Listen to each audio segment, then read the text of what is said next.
champion of the world, introducing Luis Pantera Neri. Sa ganap na ika-6 ng Mayo taong kasalukuyan ay atin na pong masasaksihan ang isa sa mga pinakainaabangan na laban dito sa ating bansa. At ito na nga po ay ang mapalaban itong sina Uya the Monster Inoue sa isa sa mga masasabi po nating elite fighter dito sa Super Bantamweight Division. At ito na nga po ay sa 2 Division World Champion ang Mexicanong si Luis Pantera Neri.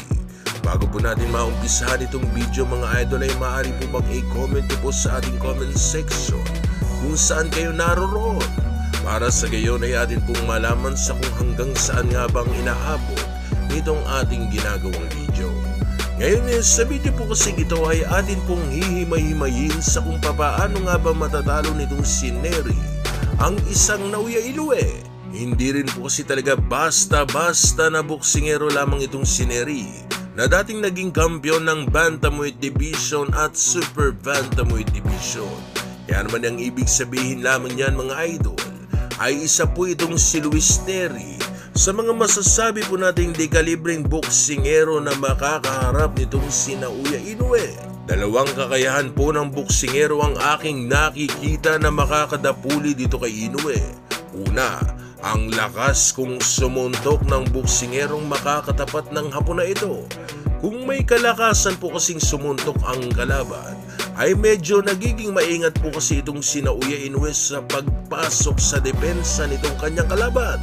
Ito po'y dahil sa hindi po kasi ganoon katatag itong si Naoya Inoue sa pagtanggap ng suntok. Kaya naman kung mapapansin nyo sa kanyang ginagawang estilo mga idol, in and out na opensa ang kanyang ginagawa para sa gayon ay hindi maabot ng suntok ng kanyang kalaban. Ito po ay nagiging epektibo dahil sa hindi pa po kasi nagkakaroon ng kalaban itong si Naoya Inoue na mayroong pambihirang lakas kung sumutok. Pero mababago kaya ito kay Luis Neri? Dahil sa talagang hindi din po kasi biro ang lakas nitong si Luis Neri na naging dahilan kung bakit sa kanyang 35 na ipanalong mga laban ay meron siyang 27 na knockout. At umabot pa nga po sa 70% ang knockout ratio nitong si Pantera Neri. Indikasyon lamang ito na may diin din po talaga ang suntok nitong si Luis Neri na pwedeng puminsala sa kanyang kalaban. Pangalawa ay ang pagiging isang agresibong boksingero. Kung inyo po kasing sisilipin ang isa sa mga nagpapayanig kay Naoya Inoue mga idol, ay nangyayari po lamang ito kung ang kanyang kalaban ay wala pong takot na pumasok sa kanyang depensa. Ito po'y dahil sa nakasanayan na kasi nitong si Inoue na siyang umaabante sa laban at nagdidikta ng face ng laban. Kaya naman kung ang kalaban ay magiging agresibo at hindi magpapakita ng takot sa kanyang harapan, na talagang makikipagbasagan ng pagmumuka at hindi iintindihin ng pinsala, ay siguradong manginginig din po ang tuhod ditong si Naoya Inoue sa kaba. At ang likas na mga kakayahang ito ay kakayahan po nitong si Luis Neri na isa pong agresibo at volume puncher na signature moves ng mga Mexicanong boksingero sa pagdapuli ng kanilang mga kalaban. Ngayon mga idol ay ano sa tingin nyo? Uubra kaya ang estilo nitong si Luis Neri para talunin sa unang pagkakataon ang isang Naoya the Monster Inoue? I-comment nyo na po ang inyong magiging komento dito sa ating comment section para sa gayon ay atin yan mapag-usapan. At bago po natin masaksihan ang malaking laban na yan, ay atin muna pong balik-tanawin ang nagdaang laban ni Neri na kung saan tinanggalan nitong si Neri ng pangarap ang mga hapon nang sibakin nito ang undefeated noon at dating may hawak ng WBC Bantamweight World Title belt na si Shinsuke Yamanaka. Si Yamanaka ay may kartada noong 27 panalo walang talo at may 19 na nanakaut dito sa kanyang 27 na ipanalong mga laban. Itong si Yamanaka ang kinikilala po noong Naoya Inoue, pero nagbago po ito nang makalaban na nito si Neri. Dahil sa ito po pala ang kanyang magiging huling laban na makapagpaparetiro sa kanya pagkatapos maranasan ang pinakamasaklap na pagkadalo dito sa Mexicano na kalaban. 指名挑戦者が青コーナー、戦績は単勝のうち17勝がノックアウト。1塁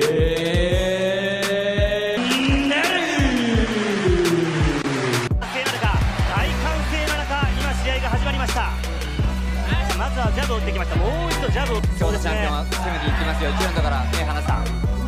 おっと、いや、ジャブの差し合いです。 Sa unang bahagi pa lamang ng laban ay kapwa na agad nagpapakula ng mga madidiing kombinasyon ng dalawang ito na kung saan ay wala maski isa sa kanila ang gustong magpadikta sa laban. Pero makikita po ang determinasyon nitong si Neri na gustong puruhan na agad itong kampiyon na hapon na kung saan ay parabang ayaw talaga ipadaan nitong si Luis Neri ang katapusan ng laban sa isang diskusyonan. Kaya naman pinaparamdam agad itong si Neri sa kanyang hapon na nakalaban sa kung ano nga ba ang dapat nitong katakutan. パンチですよね。林のパンチ。はい。ネリがストレートの後のこの右のフックですね。そうですね。チャンピオンは左のガードをしっかり上げなくてはいけません。これまでおっと右右左右。ネリのフックが飛んできた。来た時にはしっかりですね。ボディ。宿敵にいてもセレスさん、ネリは非常にパンチ力がある。これまで世界挑戦経験者、さらには WBA の元ノックアウトして振ってボディワンツーしました。これもかわしている。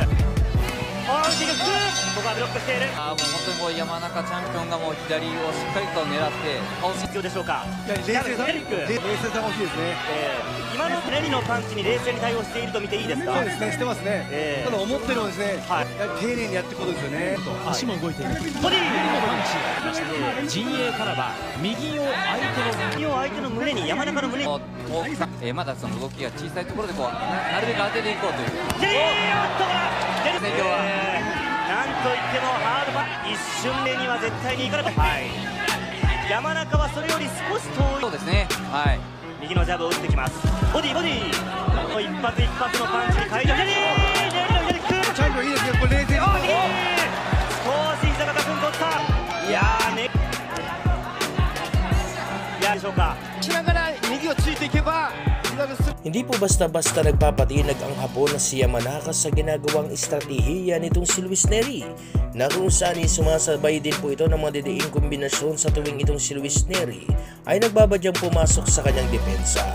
Mahigpit ang laban ng dalawa na kung saan po ay naglalagatikan ng mga suntok nito sa tuwing lumalapat sa kanilang mga katawan. もらってるんですよ、ネリーは。なるほど。効いてますね。山中はパンチをもらいましたが、この後山中がネリーにパンチを当てて、効いてますね、それ。山中当てました。はい。さあ試合が動くかもしれません。注目の第3ラウンドです。二度左。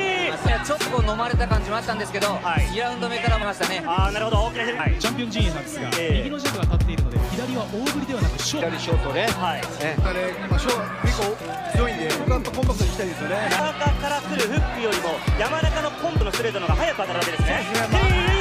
今ネリの顔面を捉えますよ、ネリ。まさにコンプ。なるほど。ネリはやっぱり大きな右から左。動いてますからいいですね。ここで足を使います。チャンピオンの山中足を使ってここは右のジャブを打つ。さあ徐々にタイミングちょっと距離が近づいてきてるんですよね。1ラウンド目よりも一瞬早いんですよね。一瞬早いアッパー一瞬ですよね。それをしっかり足でさばきたいですよね。さあ現在左のストレートフックを距離を取ります。右のジャブ入りましたよ。耐えるっておっとこれは少しバランスを崩した。奥際